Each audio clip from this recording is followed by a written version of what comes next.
Hey everyone, in this video I want to show you the trending effect which is going around TikTok called the pouting effect. Before we begin, don't forget to subscribe to this channel if you enjoy these kind of videos and turn on bell notification. If this video helps you out, then please hit that like button and let me know in the comment section down below. This is one of the funniest filters I've seen on TikTok where it adds a pouting mouth to the subject's face. Whether the conversation is serious or normal, this effect will bring a smile to your face. So let's open up your TikTok app. Now tap on Discover, search for pouting. You should see it appear under Effect. Tap on it. Here you can see how others have used the effect in their video. The sound which I would recommend is displayed on screen.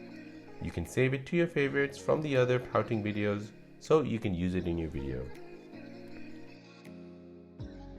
Once you're ready, tap on Try this effect. Add the sound which you have saved in favorites from before. Now once you're ready, tap on Record and film your TikTok video. And there you go, that is the trending effect called pouting on TikTok. My name is Karthik and you're watching The Simple Dad. Thanks for watching, see you in the next one.